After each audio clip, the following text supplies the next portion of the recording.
Hello, everybody, and thank you for coming back for episode 4 of the Purple and Gold podcast.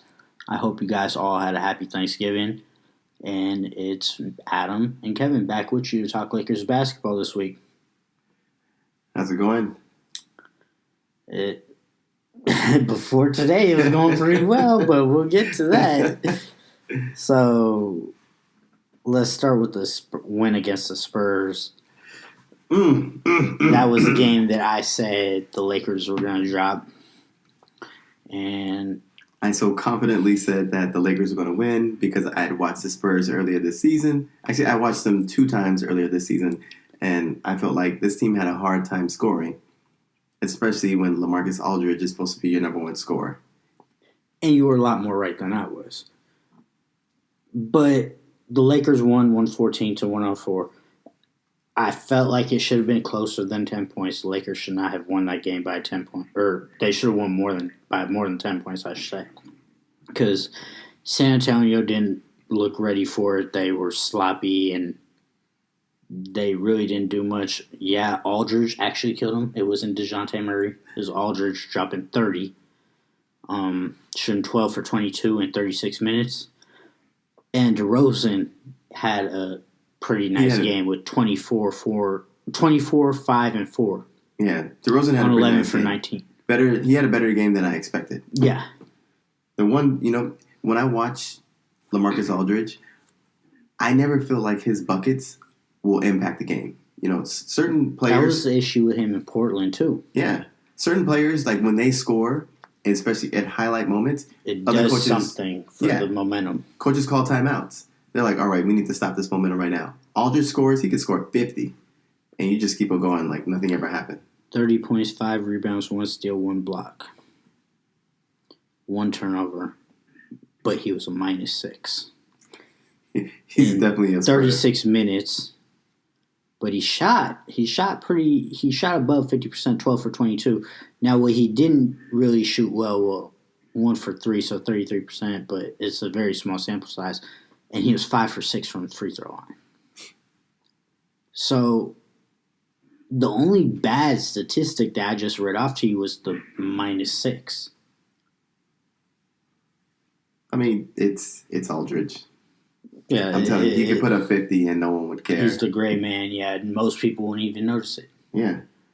The one person I was worried about was DeJounte Murray because we've been getting killed by the quicker guards. When I said this last week, you were trying to play it off all cool, like, oh no, it's cool. He's not. I mean, you were right, but you covered. Why did you say so? You got everybody fooled, like because I'm worried. It doesn't mean it's going to happen, but I'm worried about the quicker guards because the quicker guards have been killing us. But just because you have quick guards doesn't mean you're going to win the game. I don't care if they're quick, fast, or slow. All I know is we're getting cooked by opposing team's guard every night. Well, we didn't get kicked by any. DeMar DeRozan, you just admitted he had a pretty good game with 24 and 5. I mean, it's DeMar DeRozan. Mid-range game. 11 for 19. Didn't shoot a single 3. Like if your main scorers both score from the mid-range, you're probably going to lose in this era of the NBA with 3-point shooters. Yeah, well, we see that because outside of DeMar and LaMarcus, there was no other real offensive threat. I mean, got Forbes with 13, White with 11, and nobody else in double figures. Everybody else had 6 points or less. Yeah. The game I had watched of the Spurs before, they were doing the same thing, shooting for the mid-range. And the only way they were able to keep up in the game is that they were hitting outside shots, which they did not do against the Lakers. So they ended up losing that game. But you could tell, like, they didn't have any other options outside of Aldridge, DeJounte Murray. DeJounte Murray didn't even do anything. I thought he was.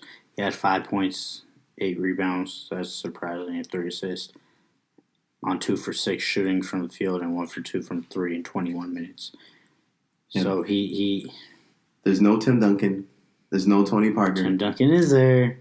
Coaching. He's on the bench. There's no Ginobili. All those players are gone. So Pop might be gone soon, too. I will be surprised if this team makes it to the playoffs. You think so? Surprised. Before the Laker game, they had won 3 or 4. And it doesn't matter. I just can't see them actually playing in the playoffs with this cast of characters. But didn't they just blow the Clippers out? I cannot see this cast of characters in the playoffs. I will not watch that series. All right. Yeah, they do play a boring brand basketball too, so there's that. On the Lakers side of things, LeBron led the way, 33 points, 14 assists, 13 for 24 from the field, 4 for 7 from 3. That 3 has been wet recently. He's pulling up, he's doing his little dance through the legs, step back, and just wetting that 3. Yeah, it looks like he's trying to catch his defenders off guard, and then he steps back and knocks down the 3. He's been around the same spot, whether it's on right on the wing. Yeah, he's in an odd position because most 3-point shooters like to shoot either from the top or from the corners. He likes to shoot like right in between, like just below that hash on the court. But it's been looking wet. AD had 19 and 12 with 6 assists. The points were down, but he 19 and 12 will take it. I mean, he's still leading the team in points. So yeah, he had 2 steals and 2 blocks that game as well. Blocks are his thing. Yep, that's what we pay him money for. And underlooked fact, 4 for 4 from the free throw line. AD has been shooting free throws all year very well. Oh, I was telling you, like his stroke. Even when he misses, it looks really good. I can say you can tell he's worked a lot on his game over the years. We'll talk about that elbow, which is part of the stroke, coming up in a couple of minutes when we talk about the next game. But outside of that, it was KCP 14 points. Rondo had 13 and 5 assists. Troy Daniels had 11 and Kuz had 10. So you have 1, 2, 3, 4, 5, 6 players in double figures. And that's really the brand of basketball the Lakers should be playing because it opens everything up. Then you can't just double up on LeBron or double up on AD. When everyone's getting involved and everyone's playing, everyone's motivated, everyone's excited. I mean, you're not just excited just because you're getting a check. You're excited because you're actually involved in the offense. You're actually involved in the winning. You're invested in the team. Yeah. You're not necessarily just doing it for yourself. You're doing it for your quote-unquote brother to your left and your right. Exactly. Because sometimes I'm wondering, is Dwight Howard really excited because he's excited to play with the Lakers? Or is he excited because he's on a non-guaranteed contract? I think he's excited because he's actually realized that, you might not be in the league much longer. And we are your last opportunity because he wasn't like this 7 years ago, the first time around in LA. Yeah. He wasn't cheering nobody on. We talked about that before, but he's completely different than what we saw last time. And that's all I'm really basing it off of, was the last time we saw him with the Lakers. Yeah. 2012, 2013, whatever it was. And he's looking completely different to me now. And he is different. It also helps that at the time, the Lakers were 15-2. So, winning solves everything. Winning cures a lot of problems. You can get into a fight with your teammate the night before. Mm-hmm. You go out there and win. Forgot all about it. And that's why Kobe and Shaq stayed together as long as they ended up staying together. They should have won a lot more had they been able to put all the differences aside. But the fact that they lasted 8 years together was amazing. And they got to the finals 4 times, won 3 of them. I mean, it wasn't good at first when Kobe was young, but he started to come into his own and it got nasty. Do you have anything else to say about the Spurs game? Nope. All right. Spurs are the Spurs. There you have it. Spurs are the Spurs. So boring. Yes, they are. I agree. All right, moving on to the Pelicans. Next runner-up. This was a motivated game. You could tell guys like Josh Hart were really motivated. Brandon Ingram was really motivated. It seemed like they wanted to beat the life out of us. I mean, did you feel that way when you were watching it? You're like, you never played this hard. Like, if you played this hard, you'd still be playing for the Lakers. Josh Hart did play this hard last year. I after the first game of last year when they lost to Portland or whatever in LeBron's debut, I thought Josh Hart was going to be our second best player. I really thought Josh Hart was going, which is sad because that tells you right there you're not contending. Josh Hart is your second best player. But I really thought that of everybody, Josh Hart was going to be the one that stepped up and was going to be our second best player. I could see Josh Hart fitting in this Lakers team because we have Frank Vogel and he's defensive mindset. I could really see him fitting in and coming in off the bench and guarding their best bench perimeter player. But I can't see him on the other side because he's not a very good 3-point shooter, and that's what he's being called to do. Do you think the Lakers made a mistake in keeping Kuz and not Hart? No. What about for just pure fit? Because wouldn't Hart fit more on this team than Kuzma does? Yeah, Hart does fit better. So for pure fit, not necessarily talent-wise or anything like that, because Kuzma is far more talented.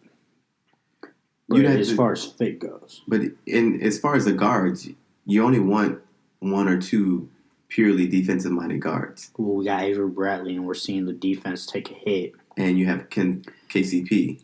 But who do you want more defensively, KCP or Josh Hart? KCP has the experience. Josh Hart has the actual skill.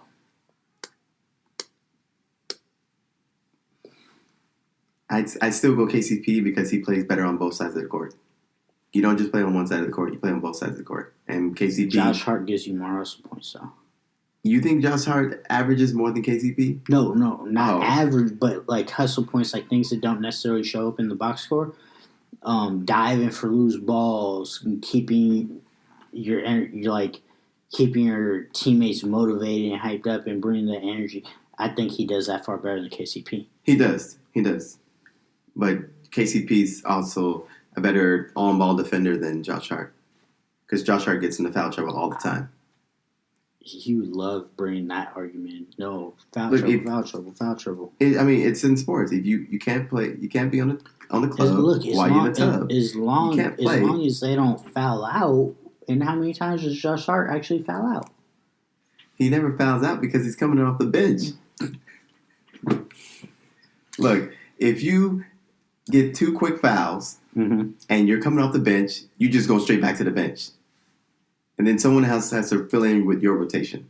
No one ever hears about you ever again. But yeah, he still averages about 20 points a game coming off the bench, which is great. Yeah. What is Josh Hart averaging right now? Let's see. Oh my God. I bet you it's about 20 minutes a game. 20 minutes a game. I think you said 20 points a game. Bro, why would I say Josh Hart is averaging 20 points a game? That's why you were so quick to be like, oh, no, I know that's wrong. Why did I would slap myself if I said that. Yeah, right now he's averaging about 20 minutes. 12 points a game. Okay, how many minutes? Because he's 6th or 7th man, 1 or 2 off the bench. He's playing a lot more than that. A lot more than 20? He's playing 27 minutes. Oh, they're trying to develop him then. Why else are you playing him? Because his trade value isn't going to increase that drastically. They also, Lonzo Ball is also out. So someone's got to fill in that rotation too. Lonzo Ball is forever going to be out. There's always something with that guy. That's Magic's man. And he traded D'Lo. The same summer he got Lonzo. He basically traded D'Lo because he didn't think they could coexist. I'm going to stay out of that. D'Lo, the all-star, right, against Lonzo, who can't play more than 50 games a year. D'Lo is one of the worst defenders. And still is one of the worst defenders. All-star putting up 25 points a game. Lonzo can't even get on the court. Gotta play on both sides of the court. Lonzo can't play on any. Come on now. If you got to play on both, at least D'Lo can score. Zoe can't even get on the court. He can't stay healthy. I'm going to walk away from that conversation. We can go on to the next subject. All right. Get to the Lakers side. So we really haven't even started diving into the game. AD had 41 in the return game. LeBron had 29. And Kuzma was 16. Nobody else in double figures for the Lakers. B.I. had 23 points. Josh Hart had 9. The person that really killed him was Drew Holiday with 29. I'll let you choose where you want to start. Do you want to start on Lakers side of things, or do you want to talk about the Pelicans real quick first? I mean, I really felt like the Lakers played pretty well, considering the fact that Brandon Ingram kept getting all these fluky calls. Right. I just didn't respect that. Even though I respect the heck out of Brandon Ingram, I think he can be a young superstar in the NBA. But on the guard for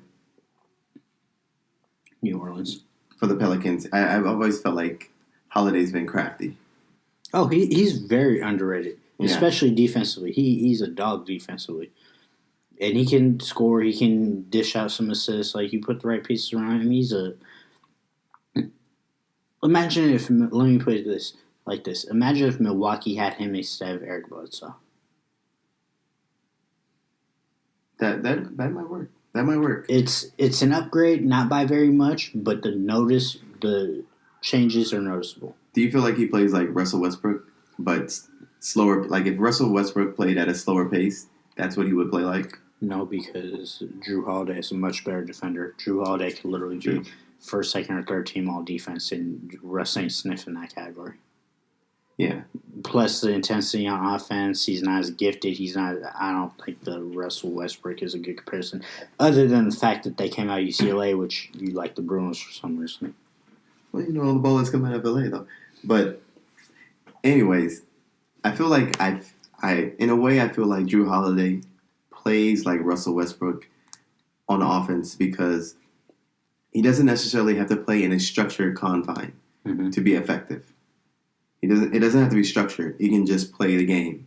At the same time, you kind of wish he could play within a structure because you feel like he might be more effective in it.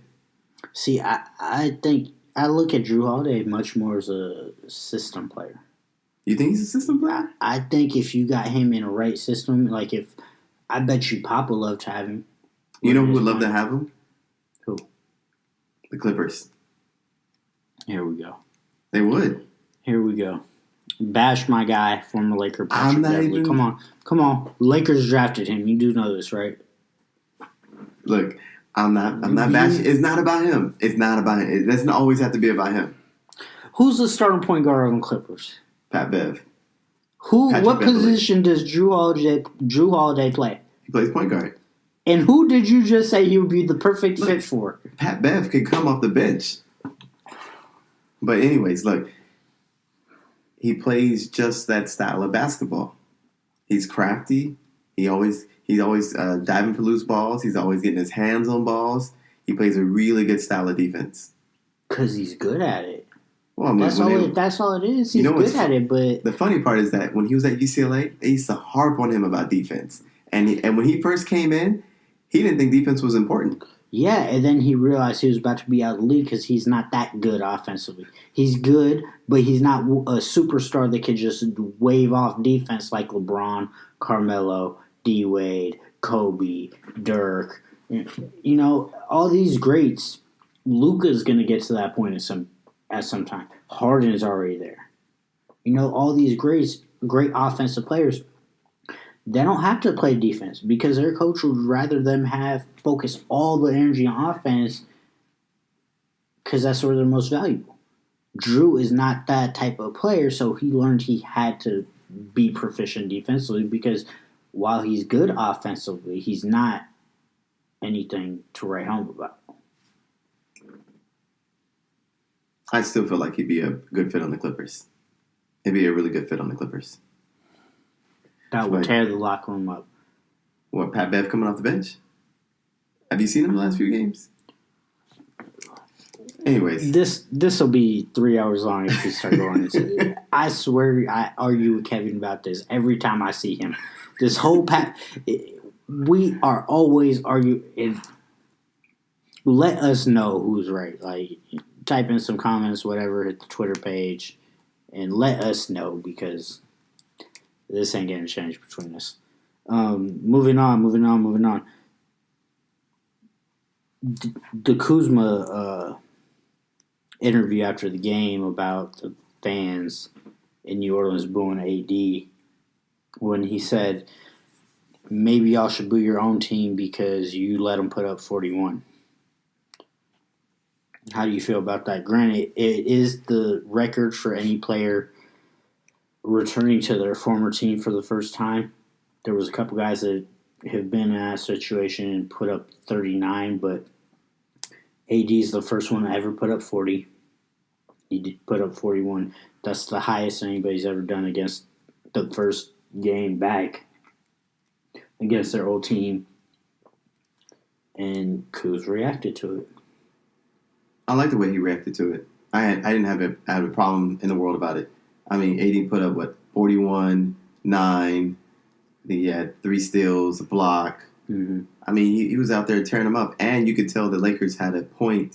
There was an emphasis on him scoring and just giving it to the Pelicans. 1, because they're undersized, and 2, because AD's Even first the trip guys coming that back they home. do have down there are puppies. They started Jackson Hayes. He's a rookie. It was like his 5th start of the season. Yeah, why would you do that to him? It's messing up his confidence. I have a lot of faith in him long term, just based on athleticism, because he can run the floor. He has hops like no other. So I think that if Lonzo can ever get healthy, which I just talked about that, if he can actually ever get healthy, if Zion gets healthy, and Alvin Gentry wanting to push the pace, that's why I think they're going to be scary with Lonzo running that point, and he has these long, athletic bigs who are essentially running the wings. Yeah. But, I mean, back to Kyle Kuzma's point or his argument, they were booing Anthony Davis every time he touched the ball. Yes. And he's saying, you should boo your own team because you allowed him to get 40 on his first trip back. You knew it was his first trip back. We knew it was his first trip back. I'm sure they circled it on their calendar when the schedule first came out. When's he coming back to town? And you allowed him to get 40 anyway. So you could have doubled him, forced someone else to beat you, but you decided, hey, let's let him beat us one-on-one. And I got no sympathy for these small market teams that do nothing with these players, especially when you have a superstar, like a top 5 player. You do nothing with him. And all of a sudden he wants to leave, and then you're like, oh, let's build a team around him. We have plans. Let's do this. Let's do that. No, I've been here forever. He was there for 7, 8 years? 7. And you did nothing. Nothing. And now, all of a sudden, the year before he wants to get traded, you want to do something. And now he's supposed to trust you. I mean, they tried to do something when they traded for Boogie. Nobody knew Boogie was going to tear his Achilles. Yeah. And AD and Boogie, they had played about a year in total together, seeing as how Boogie got acquired shortly after the All-Star break, played the rest of the season out, went through training camp, started the next season, played about until February, and then that's when I think it was early January. So he tore his Achilles 11 months after he got there. But they had about, if you added up, 60 games or so, 70 games worth of Boogie, and they were looking good together. They had some chemistry, and that's why we thought picking up Boogie this summer for the Lakers would be a good thing, because he already had the chemistry with Rondo. He already had the chemistry with AD, being teammates in New Orleans. And now he's finally getting healthy. We didn't know he was going to tear his ACL. But, so I think New Orleans did try to do something. They tried to do something. It just didn't work out. Yeah, they tried to do something towards the tail end. But as a Laker fan, how many bad seasons will the Lakers be able to survive like AD did? We went through 6 of them. So we went basically from the time, I mean, AD's rookie year we were good, but after that we were suffering, bro. But look, when the Lakers wouldn't have it seems a long time to us because we're Lakers fans and we're not used to it. Exactly. That's a team that's always, they're happy to just have a superstar. But that's not okay. Like, do you think that superstar is just okay with being subpar? I wouldn't be okay with it. I know they're not. So why get mad when they're leaving? Why you get mad when they're leaving? Like, why are you mad now? See, I wouldn't be, if I was them, I wouldn't be mad. I would be more indifferent. I wouldn't cheer him when he came back. I wouldn't cheer him either. I wouldn't boo him. I would just kind of just sit there quietly like, okay, it is what it is. Exactly. This is weird. I don't like it, but it is what it is. But at the same time, if there's anyone to boo, you boo the owner. for doing nothing. The Bensons. Because at least when the Lakers had 6 bad seasons, we had draft picks. It's like you had some hope because you're hoping this player will pan out. We don't just sit here doing nothing. Because when they had AD, they did nothing. Absolutely nothing. They got Boogie, bro. They got Boogie towards the tail end when he was AD there. was only 5 years in. Look, he played an extra 3 years in New Orleans after the Boogie trade, bro. Exactly.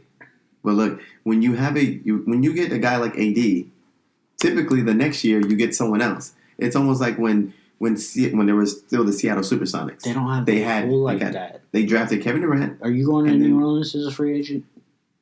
No, I'm not saying. No, I'm not saying free agents. I'm not saying free agents because it's not going to happen.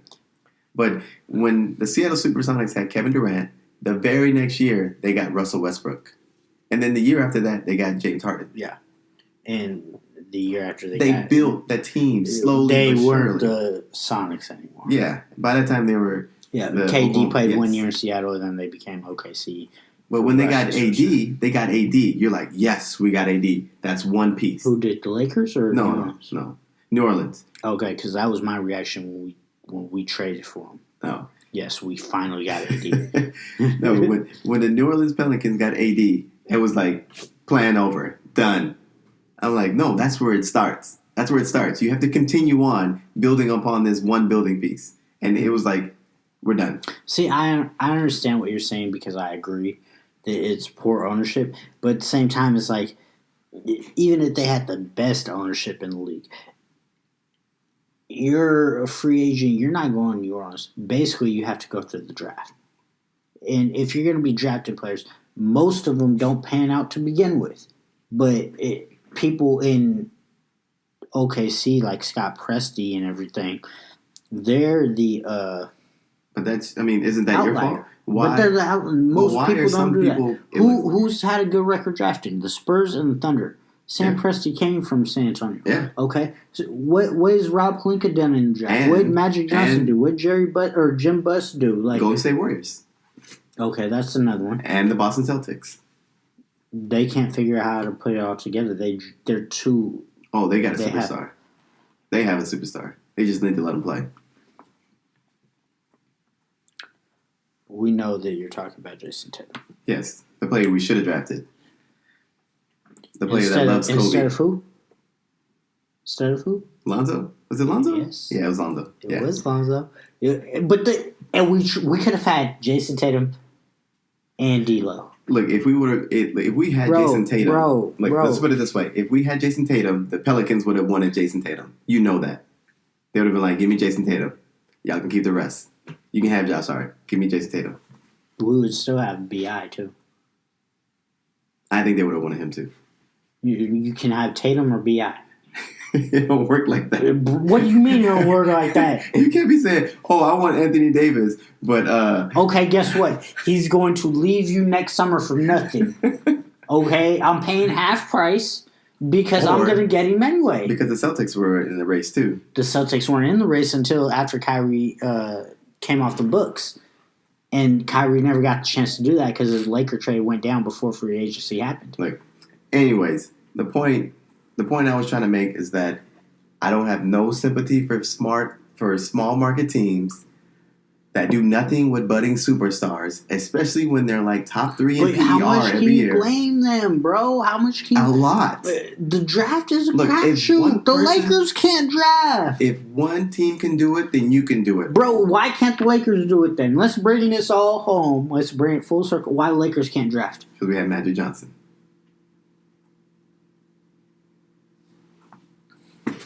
World-class organization. Yeah. Right. World-class means nothing until you're world-class. And yet you have these purple and gold goggles on and Lakers can do no wrong.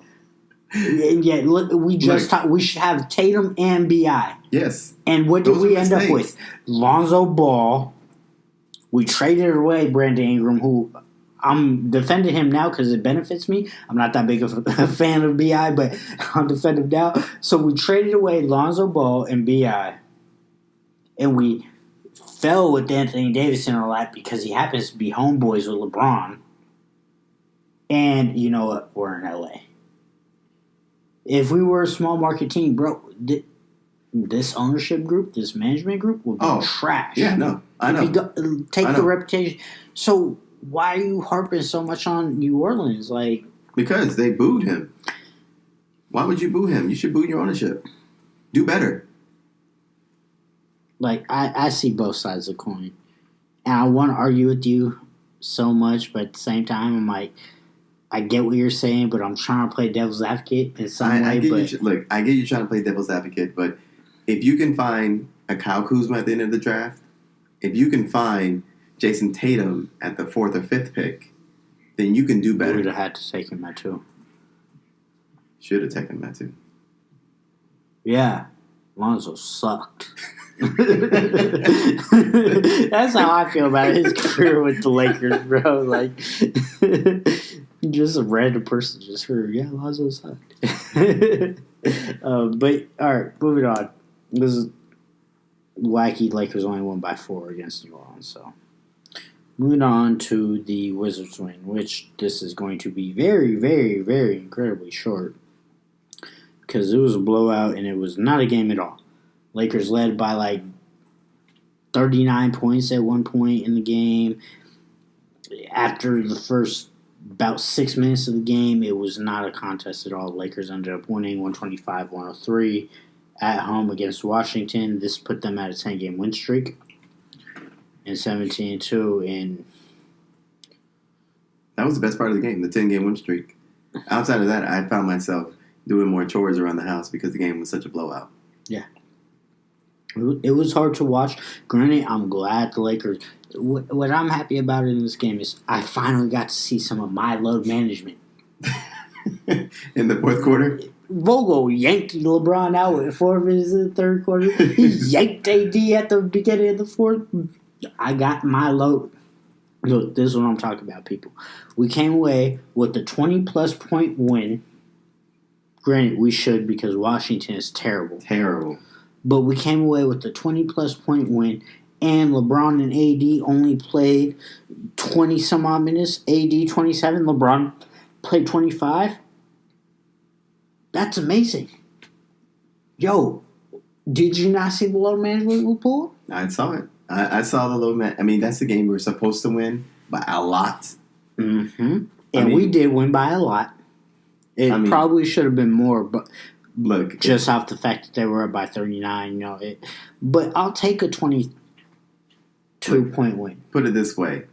If Jared Dudley is playing 14 minutes, either one, we got blown out, or it better be a good night. It better be a good night, bro. Like, Jared Dudley got 14 minutes. You don't got no business out He's on the like, court. Coach, I'm winded.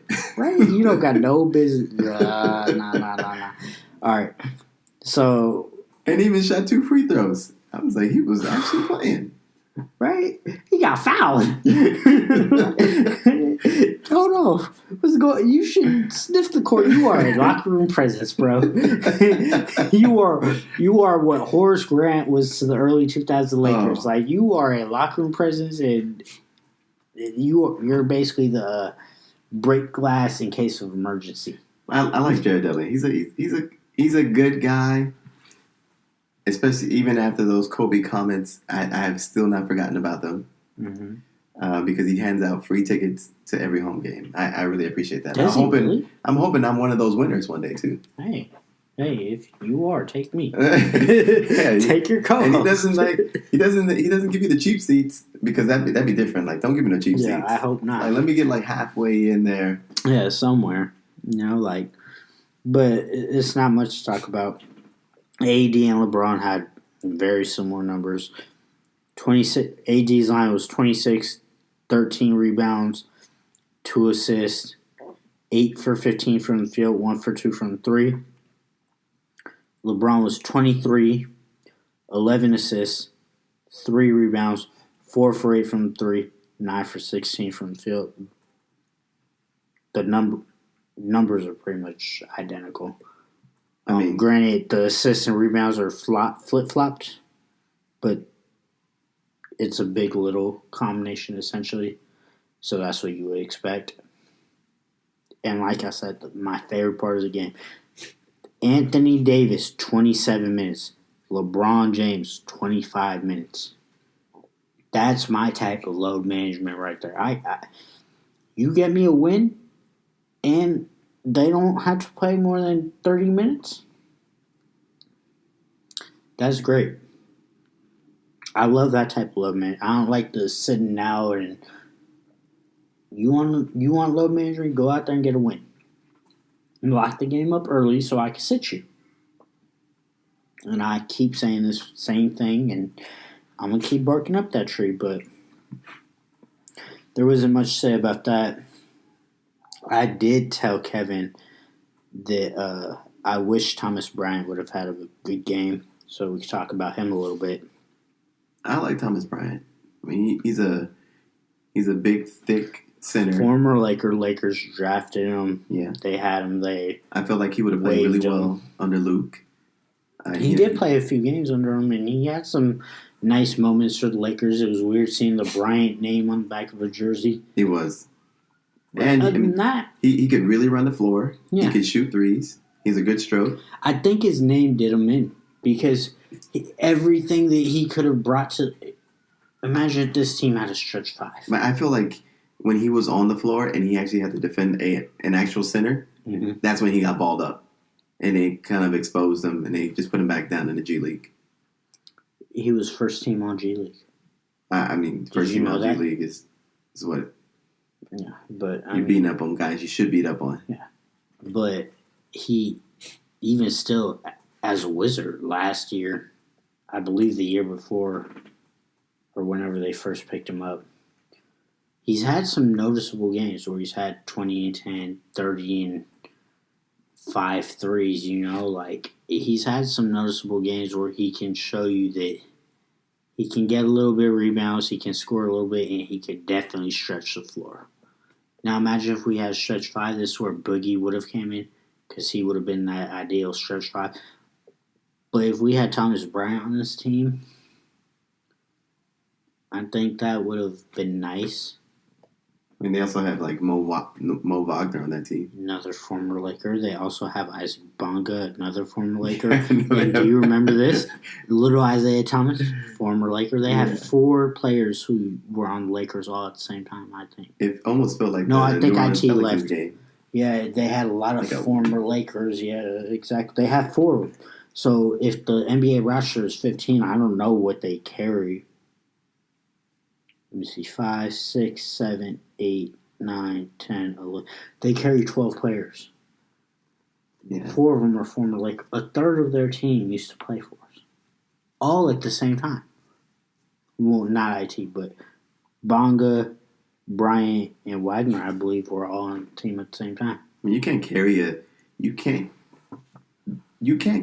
12-man roster team against almost anyone in the NBA and have this low of a scoring threat.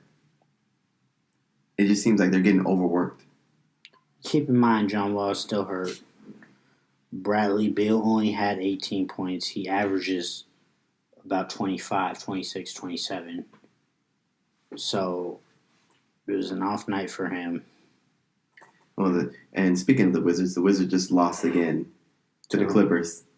Was that weird? I didn't get that notification. Yeah, 150 to 125. That's why you looked at your phone all crazy right now. Yeah, 150. I'm like, man, you gave up 150 at home. At home, they were at home because they were at home, right? Or did they play 2 games at the Staples Center tonight? Oh, because maybe that's why the Lakers played so early today. Lakers played at 1 o'clock Pacific Standard Time on Sunday.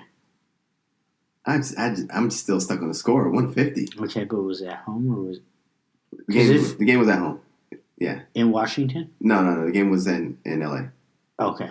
See, now, if they would have gave up 150 in Washington, that's where you... But, I mean, you expected... I mean, come on now. Like, Kawhi Leonard played 26 minutes. You gave LeBron against them played 25. I know. So it's the same thing. Oof. It basically, the way you were looking at the game from the Lakers' standpoint when the Lakers played them, it's the same thing. It's at 150. 150. Bro. Look. And they also scored 20 plus more points? Look, They give up 125 to the Lakers, right? That's embarrassing. That's just flat out embarrassing. I'm sorry. Because I grew up in the 80s, 90s style basketball. If you gave up 120, that was a beatdown. 125, that's worse than a beatdown. 150, oh, we have to fight. But you are threatening my manhood.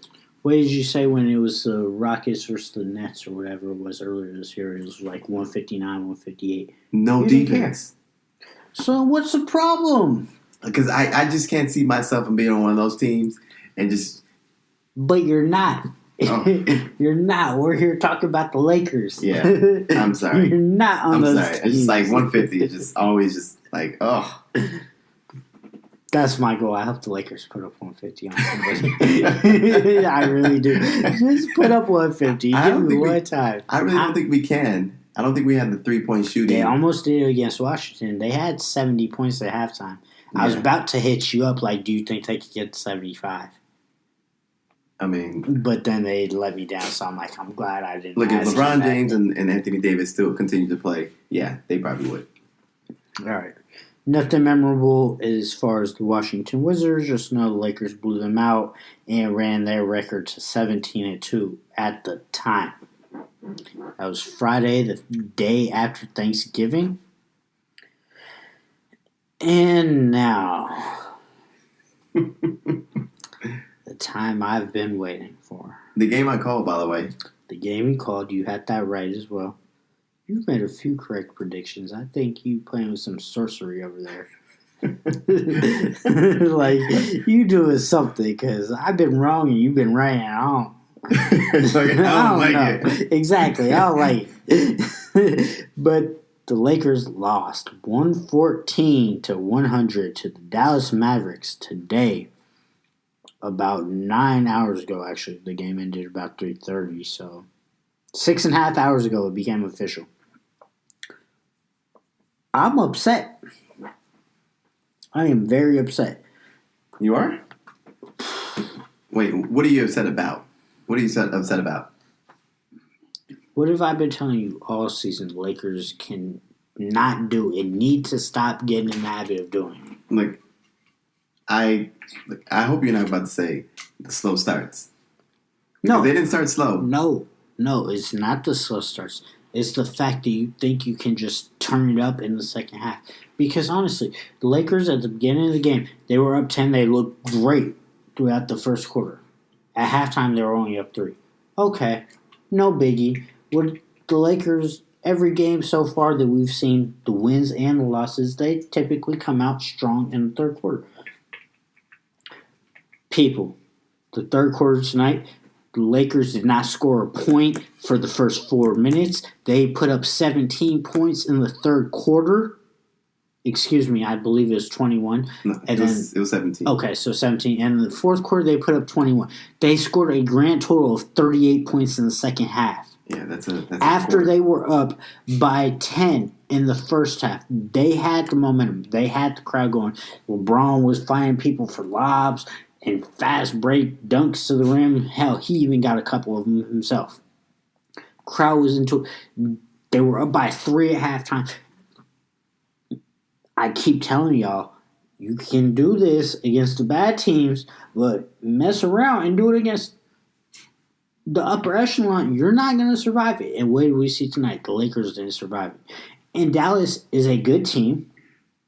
They're a good team. Yeah, I give them credit. They are very good. They're probably far exceeding our expectations. Luka Doncic is a real MVP candidate. This kid is special.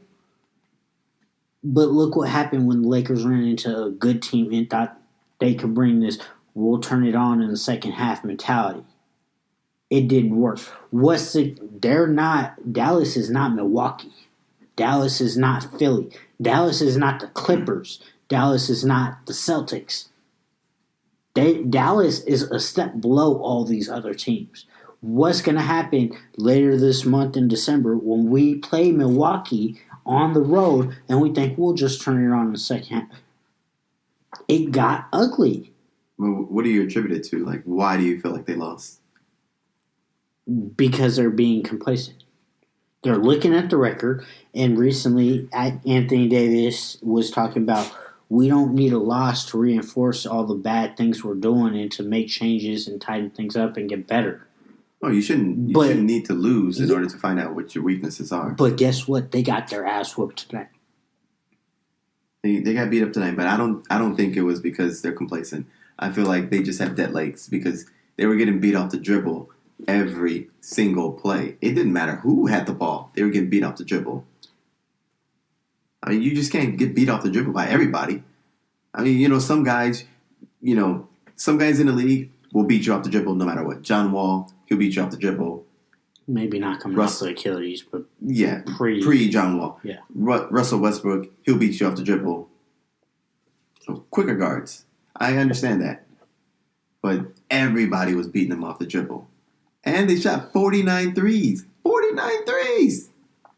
I mean, they made it a point to shoot 49 threes to the point where I actually wrote them down. I was like, Jesus Christ. Yeah, you told me about that. We're going to get to your next in a minute. Let me continue to... Okay. We'll get to it. I promise I'll give you your time. 49 threes. Okay. Now my rebuttal to this dead legs argument that they're just getting beat off the dribble. Maybe they're getting beat off the dribble because they're complacent. They think they don't have to respect this team. Or maybe they're just tired. Guess what? This team just took you to overtime November 1st, a month ago, bro, at their house. You come out. You're up 10. Did they look like they had dead legs in the first quarter? They looked like they had dead legs throughout the whole game. Bro, LeBron had 3 or 4 steals in the first half. They were running the break. They were looking like Showtime. KCP got a dunk, man. Come on, bro. But just because you're getting a lot of fast breaks off those long rebounds, it starts a fast break. I mean, the way that the Dallas Mavericks are currently constructed, they're running this pick and pop. They don't run pick and roll at all. Let us give this disclaimer. Dallas does have the best rated offense in the league. You mentioned it, fourth to me earlier, fourth in 3-point shots taken. Yes. And they average the most points in the league at 118 a game. They typically shoot about 35 threes per game. They shot 49, almost 50 threes today. They made it a point to shoot the three because we don't close out. I don't care, man. I don't care. The fact that, bro, you came out in the second half when we are normally dominant. And if you're going to come out and think, oh, we can just turn it on every night, then you better turn it on every night. Guess what? You came out tonight, you put up 38 points. 38 points in the second half, Kevin. Look. Kevin, 38 points. Are you happy with that? No. 38 points. But I don't think that the offense had anything to do with it. It took them 4 minutes into the third quarter to score, man. I know. The Mavs were down by 3 at halftime. And they came back and they won by 4. Bro, but they blew them out. At the end of the third quarter, the Lakers put a little 10-0 run together, got within 7. Yes. And then guess what happened? Tell me, has LeBron James, has he been running point the entire season?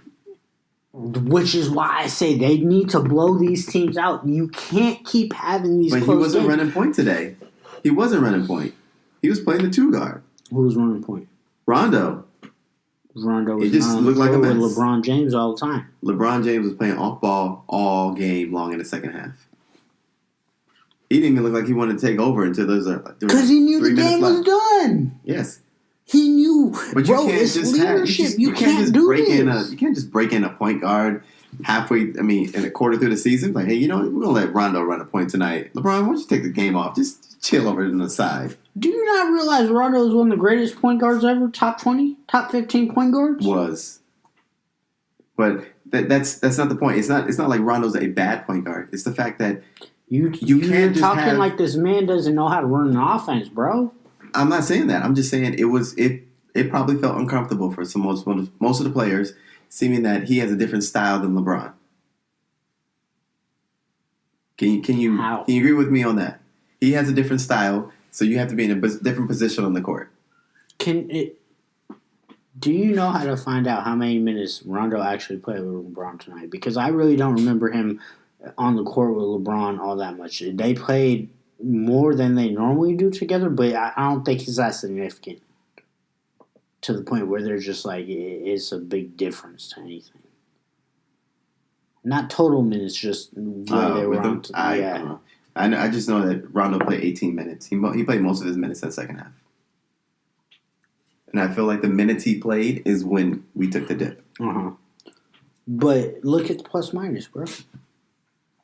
Look at the plus minus. Yeah, minus. Everybody was in the minus. Who has the most LeBron minus? was minus 16. Rondo, but who was right behind him? Minus 18. Who was right behind him?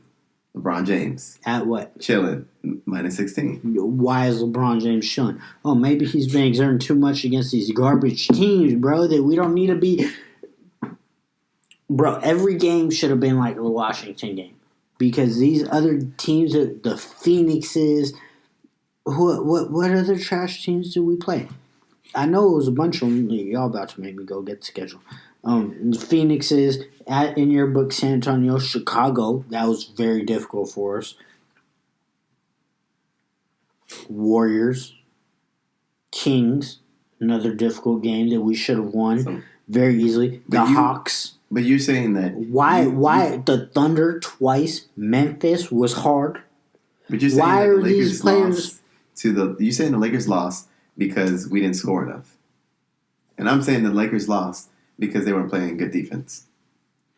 Bro, you're telling me that all the Lakers can muster with LeBron and AD is 100 points. You're telling me that you allowed someone to shoot 49 threes and you play good defense. They only made 17. Think about it. If you make 17, that's 50 points. Bro, what was it? Because they usually shoot 35% from the field. 34% from three for Dallas. Yeah, the 17 threes, right? 17 threes 17 is for 49 points. That's 51 points. Okay. Right? Okay. If they usually shoot 35. So why did they not take the ball out of Doncic's hands in the first half? It wasn't just Doncic. It was the whole doggone team. No, I understand this. Doncic didn't really have the best shooting. No. It was the rest of the team because while Doncic did lead them, why didn't they continue with the plan from the first half? They tried to switch it up. They tried to get cute, and look what happened. They got blown out in the second half, bro. Why? They stopped blitzing. They stopped sending double teams. Doncic, even though he's 20s. They sent double teams if they just moved the ball faster than the man. I saw that. That did not work at all. Let me read this off to you. We sent the double teams. Luka, 27 points. Porzingis, 15 points. Dwight Powell, 15 points. Justin Jackson, off the bench, 15 points. 15 points. Darrell Wright, 17 off points. the bench. Yeah. Why? That's unexcusable. There is 4 players I just named. Yes. 3. I'll give Kristaps his 15. But there's 3 players. Powell, Justin Jackson, and Darrell Wright should not be 15 plus. No. Look, why? What I'm saying is if we would have kept them to their average, this score is 100 to 100. But we didn't. We allowed them to shoot 49 threes. They we played bad us. defense. Why? Don't the Lakers normally come out strong in the second half? They normally come out strong in the second half. This is the first game we haven't seen them do that. Yeah. Why? Where? What happened? What is this? I just felt like they didn't play very good defense. This is the first game where I felt like the Lakers played really poor defense the entire game. Like sometimes they play defense like, bad. They have bad segments or they have like a bad quarter, but they played the entire game. You can't allow someone to shoot 49 threes and make 35% of them. That's 51 points. If they shoot their average at 36, then they have 14 points less and the score ends up being 100, and we're going back to overtime, just like we did the first time. It shouldn't be that difficult, man. It should not be that difficult. It should not be that difficult. I agree with you there. Look at the rest of the team. I named off to you a few that we should have been easy wins that we didn't have. Memphis, a few other teams. And I continually have told you about why that was an issue. And you're just like, well, we're winning. Okay, that's great. I appreciate the wins. But still, look, you're overworking yourself too much in these gimmies. Then now, look what happens when we run into a good team. Not a great team. A good team. They took advantage. What do you think the great teams are going? The subpar teams are pushing us. And now it's like this game was a mini test cases. Look, well, I think the next few games, but the next few games will really tell us who they are, because we're going to predict our record for the next week. But they had a lot of second chance points where they're long shots. They got the long rebounds, or someone was, I think Wright was like popping them back out to the perimeter. Yeah, I mean, I'll let you get to your notebook because I know you got a lot of stats to talk about too. So the list. Look, here's the litany of threes they shot. They shot them within the frame of the offense. They shot them just because. You could tell sometimes they just shot them just to shoot them. They shot them early in the shot clock. They shot step back threes. They shot missed shots. They swung it around. They had half threes that were like someone jumped in the air to shoot a three, and then they figured out, oh, I'm going to get my shot blocked, so they passed it. But they made it a point tonight. We're going to shoot as many threes as we can because that's the only way we're going to beat the Lakers. Isn't that the type of ball Houston Rockets play? Yes. So you should get used to this. Houston? With James Harden and Russell Westbrook? You get used to this. Two superstars, not just Luka? But you also have to keep in mind that the Lakers are going to beat you up on the inside. That's just natural. We have way better big men than everyone else. So what's the weakness of the Lakers? The perimeter. So every team... At least while Avery's gone. Even when Avery comes back. Every team is going to start shooting as many threes as possible to beat the Lakers. Because that's the only weakness of this team. The perimeter. You can't tell me, oh, I'm going to go inside and I'm going to lay it up over AD, who's averaging like 4 or 5 blocks. Okay. And then I'm going to wait. LeBron got about 3 or 4 steals tonight playing free safety when they're trying to swing the ball from one side of the court to the other. Yeah, but LeBron's you saw what happened. That and he gets a couple steals and is out on the break. You love steals, transition so much, don't you? Look, a couple steals is not going to equate to them when they start swinging the ball around. But you love transition. He's playing free safety and he's reading and he's picking. He had 3 steals in the first half, man. 3 steals in the first half, not the whole game. The first half. Now, I don't know. Maybe he ended up with just 3 for the game, but he should have had 6. Look, he ended up with 4 steals, so he had one more. He got 1, yeah, one more. But you know what this team started to do when they noticed he started blitzing, when he was leaving his man to try and pressure the offense to move the ball. They started moving the ball. And then they started getting open looks, and they knocked them down. That's the risk you take. Now, I think if it started working so consistently, they should have stopped doing it because it's not working. You can't just keep on doing the same thing over and over again, expecting different results. No, but, I mean, it was something wrong, bro. Like, 38 points in the second half. That's when the Lakers normally come out strong. 38 points in the second half. They went to halftime with 62. I mean, with 8 minutes and 33 seconds left in the third quarter, Dallas is up 66-62. Mm-hmm. Then Frank Vogel got a tech. That's when things went downhill. Because Frank Vogel got a tech. KCP got a tech shortly thereafter. Yeah. You know when KCP got a tech? The score was 83-67. Exactly. We had scored 5 more points, and they had 83. Arguing over the first ball. 5 points of the quarter, man. And the Lakers did not score in the third quarter until 8:07. 8:07 left in the third quarter. That's when Lakers got their first points of the half. So you went 3 minutes and 53 seconds without scoring a point to open the second half when that's normally when you're dominant?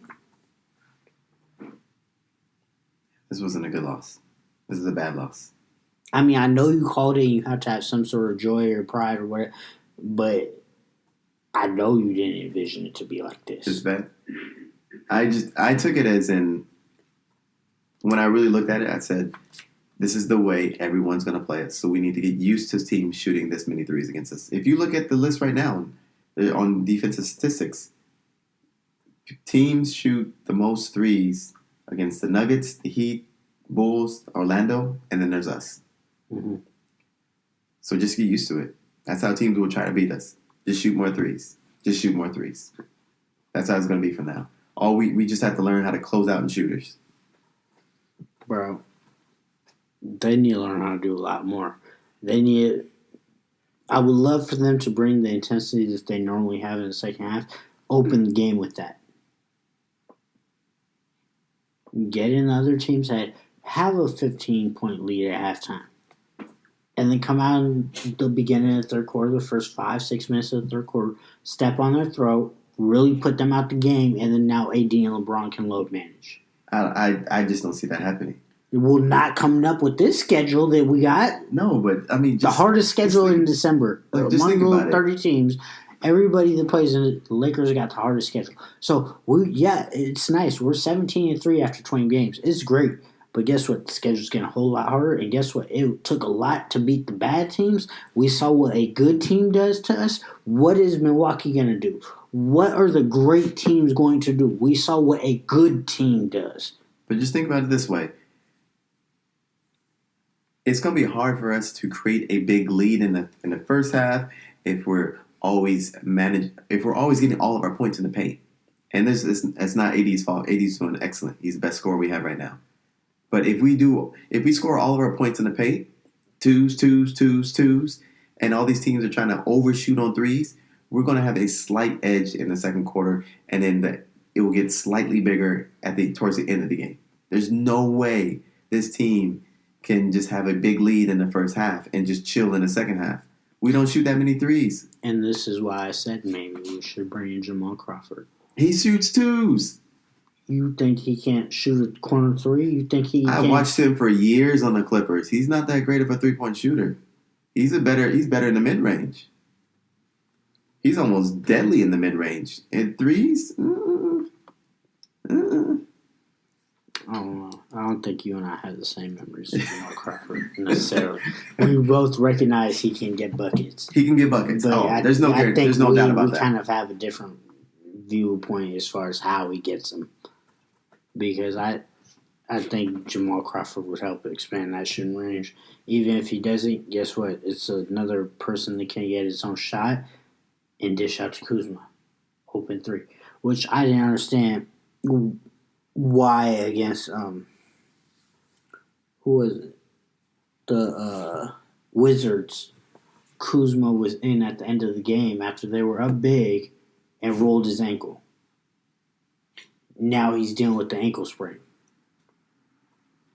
Vogel, you've been doing a lot of good things, but dude, I tweeted from our own Twitter account, the PGH one on Twitter,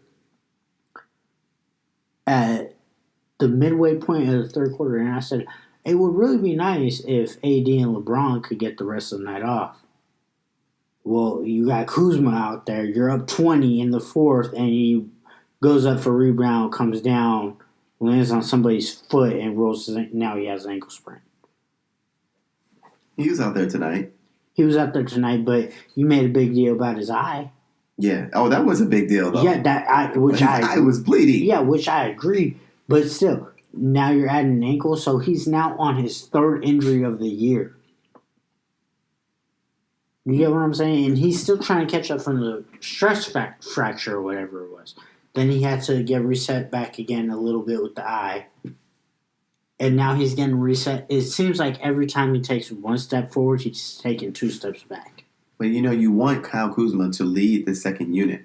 And if he's out there with other people in the second unit. I don't want him out there with 20-point lead in the fourth quarter. What do you expect him to play? Put Dudley in. Okay, so Kuz. I don't know what to tell you then. You better not have Kuz. Bro, you've got 15 players on this roster, and there's 3 that you cannot play with the 20-point lead with 6 minutes left in the fourth quarter. Do you agree LeBron, and Kuz. Any other combination of players you want to put out there, go ahead. But in that circumstance, those are the 3 that you cannot play. I don't care if you want to run JaVale, Dwight, Cook, at the same time, Cook, Daniels, and Caruso, bro. Oh, Jesus Christ. Why is Kuz out there? He's more valuable than... The game was won. He's more valuable than that. We talked about how boring the Washington game was. But don't you believe... Or do you agree that Kuzma is a bench player on this team? Yes. Yes. And who was he playing with? He doesn't need to be out there. bench. He's still more important than that. Lamar Odom with the late 2000 Lakers was a bench player technically. Was he not the third best player, or third most important player on that team? Kobe, Powell, and Lamar. That was your big three. Yes, they had Bynum, but Bynum, you know, that was a whole different thing. Lamar was the third option, man. That's cool. So even though he's coming off the bench, he's still your third most important asset. Why is he out there with 6 minutes left, up 20? I'm just not going to get through to you tonight. It's something there. It must be a full moon. I don't know, but I just feel it's a lot of pent up. I keep trying to tell you, like, it's pent up, and I feel like the boy who cried wolf. Where I'm like, yo, listen to me, listen to me, listen to me. You don't want to listen to me, but now that things are actually hitting the fan, you're like, nah, this is how you always are. Look. Anyways, we lost to the Mavericks. Terribly. I'm very upset still. Yes. 7 hours later. They had a lot of second chance points. They shot a lot of threes. We gave up so many offensive rebounds, bro. We were up 10 in the first. We're up 10 or 12 in the first quarter. It was like 30-18 or something. All the losses from the Lakers. The losses from the Lakers came from the Clippers, Toronto, and Dallas. Playoff teams. All playoff teams. All playoff teams. The only thing that got on my nerves is LeBron James fadeaway. Can't stand it. What about Toronto? Oh, we're not going to go there. I was going to say Toronto missing Serge Ibaka and Kyle Lowry. That's a undermatched Toronto Raptors team. They really didn't have no business hanging with us. I really thought that the Lakers should have won this, especially coming off a tough game against an easy game against the Wizards. I almost completely forgot about them. And yeah, I really felt like they should have won this game, but they didn't. Anyways, I'm not going to try to dwell on it too much. Let's move on to more of a... I'm going to still think about it, but y'all don't need to hear... I'm not going to drag you guys down with me, all right? So let's move on from the Mavs loss to... I'm going to let you do this one. Do you want to do the not passing or the trade? Let's do the not passing. All right. Rondo missed Kuzma a lot, and I believe it was the New Orleans game, right? Yeah. I noticed it 2 times, and then I went on Twitter and I saw it. He missed him about 6 or 7 times that game. Wide open, diving to the rim. Yeah. He was diving to... And look, Kyle Kuzma's a better 3-point shooter than he is a diver. Mm-hmm. But still, you have a player that wide open. Those are dunks. Those are layups. Yeah. And I was like, okay, the first time he missed him, the second time he missed him, the third time he missed him, he had his hands up. 4th, 5th, 6th time he missed him, he had his hands up. He missed him a couple times against the Mavs, too. Yeah.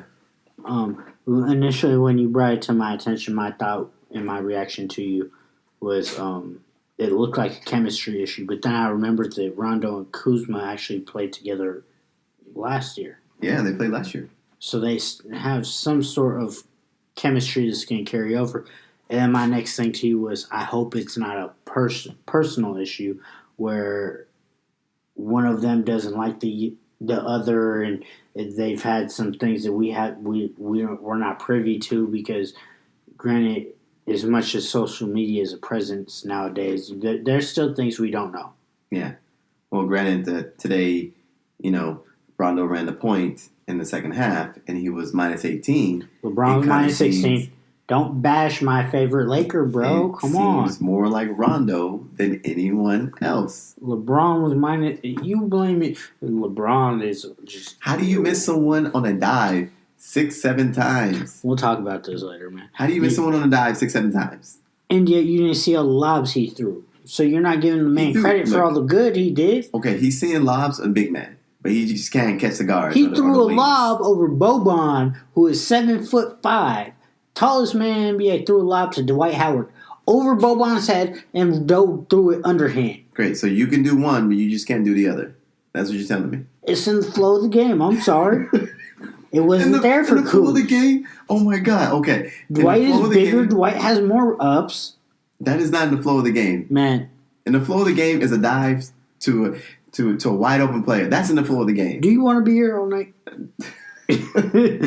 Do you want? Because we need. Look, I personally think, if you miss someone that many times, something's up. You doing it intentionally? No, I'm just saying something's up. So I don't know what it is. You think Rondo's just like, what, Kuz? No, I don't think he has anything Go against kick him. rocks. No. I'm not going to throw you the ball. No. I just think he's not paying attention. But he... This is Patrick Beverly on one of the plays, Kyle Kuzma was diving to the rim. Rondo didn't pass it to him. You know what he ended up doing on that play? He drove himself.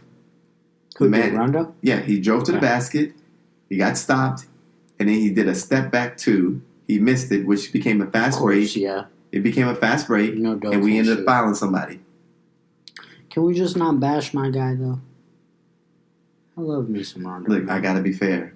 I can't sit there. If he's playing well, I got no problem. Like AD, you're leading us in points, leading us in rebounds, you're leading us in block shots, you're leading us in free throws. We're good.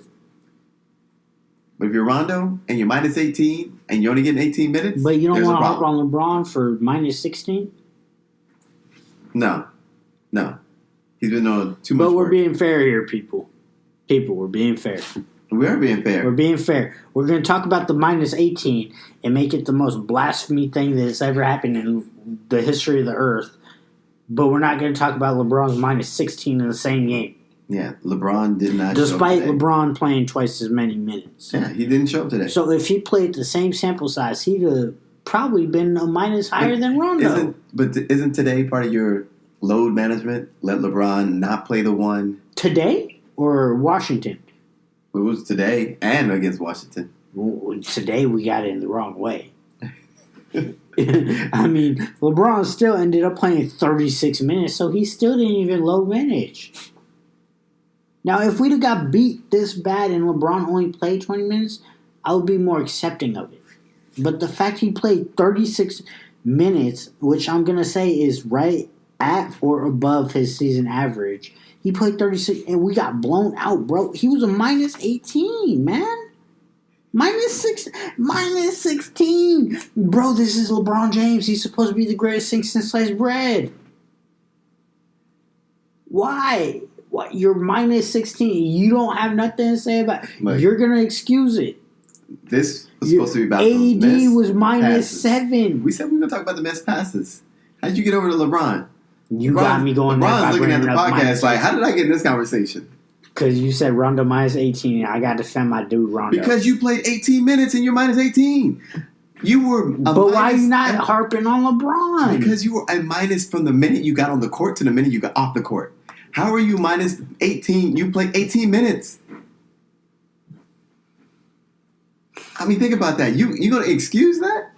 I'm not excusing it, but I'm just saying, he's not the main one to blame. LeBron James played 36 minutes tonight. If he was minus 36, I'd be harping on him just as bad. He's minus 16 as the best player on the team, Kevin. Best player on the team. Right now. You can't accept that. Anyways, I think AD is the best player on the team right now. But you can't be minus 18 in 18 minutes. You can't be minus 16 and 35 as a superstar. I'm sorry, 36 as a superstar. As the leader. As the greatest player on planet Earth, right? Yeah, but he wasn't running point in the second half. He wasn't running point virtually the entire game. 0 for 5 from 3. Yeah. All those threes you were talking about. He's shooting threes so great. Yeah, he's not a great three-point shooter. Look, it's funny? If you had to send your kid to a three-point shooting coach, would you send him to LeBron or Kobe? Would you send him to LeBron? I'm not sending him neither. I'm sending him Ray Allen. Go over there. Exactly.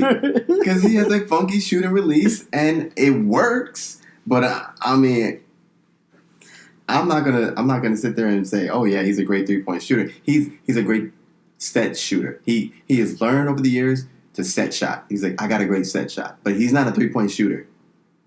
Okay. So tonight, you got regular LeBron. 0 for 5 from 3. You remember what people used to say about LeBron when he was with the Cavs? What would people say about LeBron when he was with the Cavs? Go under the screen, back off, let him have the three, just protect the paint. Get the rebound. Because when he goes there, he's reckless. Get the rebound. Yeah. All right. So that's basically the gist of it. We got kind of off topic. I guess Kevin thinks. I don't really think so because I thought it went naturally. But Rondo's not passing the ball to Kuz. That's where we're going with this. All right, moving on. Because we got two more things we want to talk about, and we're getting up there in time limit, so we're going to try to go quick. This is a real quick segment right here. The Kuzma trade I told you about before we started recording. I saw somewhere online that there was a rumor floating around. Now, nothing can be done until December 15th because for players that recently have signed this past summer, new contracts cannot be traded until December 15th. But I heard a true trade rumor that was Kyle Kuzma, Alex Caruso, and something like Troy Daniels or Quinn Cook, something like that, of that effect, to Chicago for Lauri Markkanen, who is 22. I believe he's in his second or third year in the league. 7-footer, space to floor, power forward. Kevin has the stats for you right now. I'm going to let him hit those.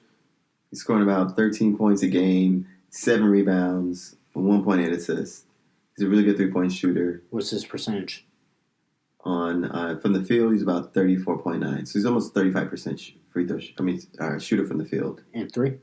From three, 36%. This year he's at his lowest. He's at 28%. Okay, and what about one more free throws? Because this team needs free throw shooting. He's a great free throw shooter. 84%, 84. 87, 81. He's at 80%. That's good enough. 85 to 90 if you round it out. Yeah, I had no problem with that. So how do you feel about the trade? Would you do it? Real quick. We're not going to dive too much into it because it's still very hypothetical and we're kind of up against it on time. But would you do it? Yes. I would not. Why not? I understand Lauri Markkanen is 22. The upside and potential is far higher than Kuzma's. But Kuzma is far more developed, even though he's only 24. And I think for this team right now, we're not looking for potential. If it was last year, and we're putting him with Zoe and B.I. and Josh Hart and a bunch of young guys, I would do it. This year, no, we're not looking for the youth. We're looking for some more maturity. I don't think he's youth, and he's your ideal basketball player in this era. He can shoot threes, and he can rebound. Stretches the floor. He's a big man. Yeah, like we said, he has some size. He's still 7 feet tall. Yes, because he plays from the outside. AD plays from the inside. You'd have 2 7-footers, long. You have length. Some guys. But then you have to either Sid Dwight or JaVale. Some guys can't play defense, but what defense they have is their length, and he's really long. I can't see anyone blocking his 3-point shot when he shoots it. So we would end up creating a mismatch. Imagine the mismatches that you have, right? You have AD. That's a walking mismatch. Mm-hmm. All day, every day. From the minute he steps into the NBA to the minute he leaves, he's going to be a mismatch.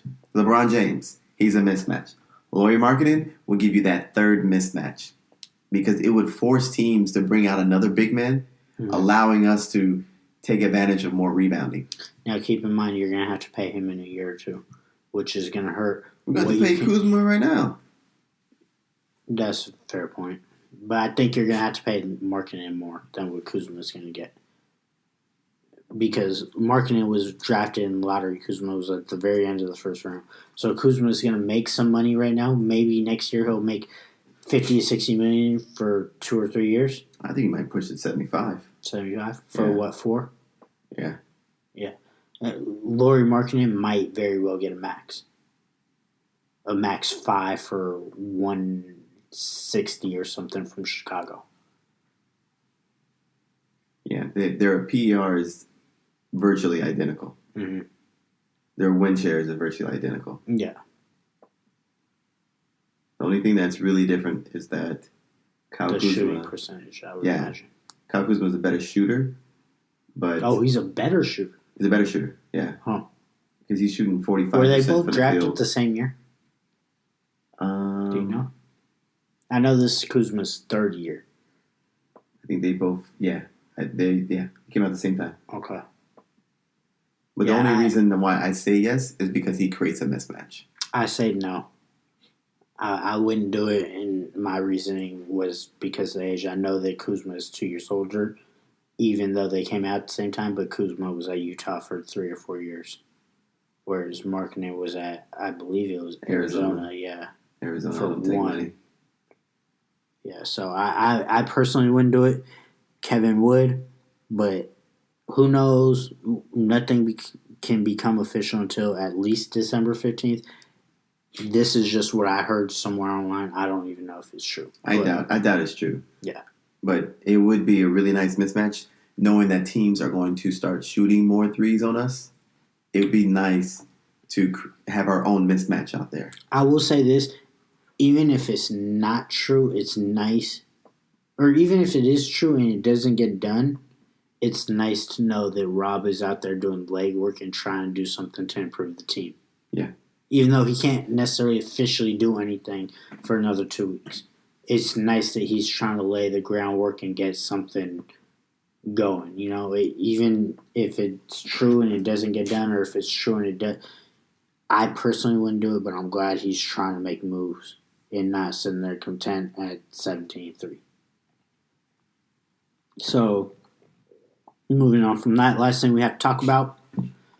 Next few games? Yes, the next 2 games for the next week. Oof, this is going to be a rough week. We got at Denver Yes.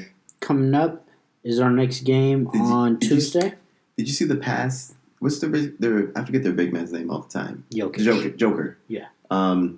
He made a pass the other night. Was it one of those full court passes? No. So someone passed the ball to him. He had his back to the basket, and he had his guard coming behind him. He just kind of like flipped the ball to him like he wasn't even paying attention. It was beautiful. Oh wow! I was like, oh, that's beautiful. Yeah, no, I didn't see that. But the next game is Tuesday against the Nuggets, who are currently second in the West at 13-4, and then Wednesday. So it's a back-to-back. You go at Denver, at Utah, and then you get 1 day off, and you come back Friday and play at Portland, which is historically tough for the Lakers. Now we're going to try to record next Saturday, so that means the Lakers will have played 3 more games between then. I see them going 1-2. I think it's 1-2. You're going to probably drop, and it's so hard because AD said their goal was to not lose 2 games all year in a row. But I really think they're going to drop the game to the Nuggets. They're going to come back, beat the Jazz, and just the environment in Portland is going to get them because it always bites the Lakers. I'm going 2-1. I'm going to trust AD. Okay. This team will not lose 2 games in a row. We end up beating Denver. Okay. Utah. So we both got a win in Denver. Yeah. Utah's not playing very well. Mm-hmm. And I think we'll beat them. Where we will lose is where we always lose, which is Portland. Yeah. And it doesn't matter what team they have. It's like ghosts come out of that place. And I remember the Ruben Patterson Kobe stopper year. 2004, Kobe had to make a 3 at the end of regulation, had to make a 3 at the end of the overtime to win it and clinch the Pacific Division. And that was the year they lost to the Pistons. And Ruben Patterson was on the Blazers, and he was like, "Oh, I'm the Kobe stopper." Everybody was the Kobe stopper. Yeah, nobody stopped him though. So we both got him winning in Denver, and we both have him losing in Portland. Yeah. Oh, for sure. The difference is the Utah game. Yeah, I don't think Utah's playing very well right now. Yeah, but I mean, Utah is such a hard place to play. But that's our predictions for the next week. We've been with you guys for about an hour and a half, maybe a little bit more at this point, and we want to try to get it down to an hour. So bear with us while we figure out how to do that. And we'll talk to you guys next week. As I said, I hope everybody had a happy Thanksgiving. Spend time with the family. And take care. This is Adam. This is Kevin. Everybody have a good night.